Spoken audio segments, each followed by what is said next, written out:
अस्सलाम वालेकुम दोस्तों, मैं हूं प्रवेश निला। दोस्तों, बड़ी खबर देते हैं आपको। बरतानिया, इंग्लैंड ने मियां नवाज शरीफ की वापसी की खबर के हवाले से न्याजी हुकूमत को सुर्ख झंडी दिखा दी है। बरतानवी हुकूमत ने नवाज शरीफ के वारंट गिरफ्तारी झरने की जो न्याजी हुकूमत की दरख्वास्त थी उसको मुस्तरद कर दिया गया। और बरतानिया ने कहा यह है कि सियासी बुनियादों पर बनाए गए केसेस जिनका हकीकत से कोई तल्लक नहीं, इस पर हम यकीन नहीं रखते।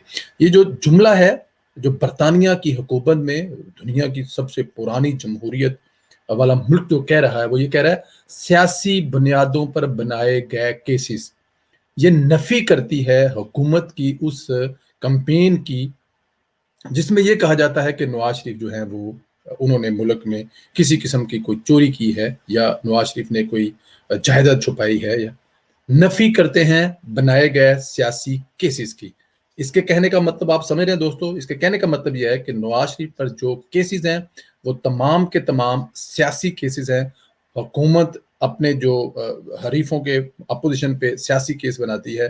बरतानिया की हुकूमत के इस जुमले ने कि ये तमाम सियासी केस हैं, हर उस दावे की हुकूमतें की नफी कर दी है जिसमें वो नवाज शरीफ पर मुख्तलिफ किस्म के इल्ज़ाम लगा रहे हैं। ये नवाज शरीफ की बहुत बड़ी फतह इस लिहाज से भी है कि एक तो उनके वारंट जो है गिरफ्तारी के वो बरतानिया की हुकूमत ने जारी नहीं किया, दूसरा ये भी कह दिया साथ में क्योंकि सियासी केसेस बनाए गए हैं।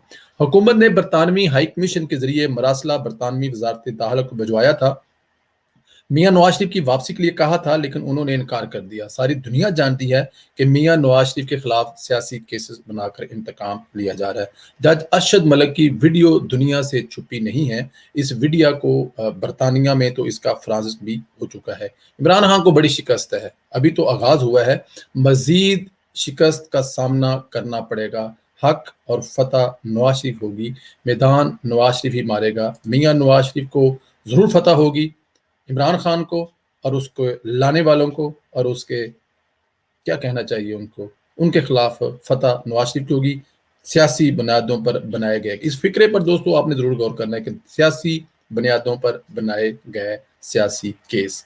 खुदा हाफिज दोस्तों।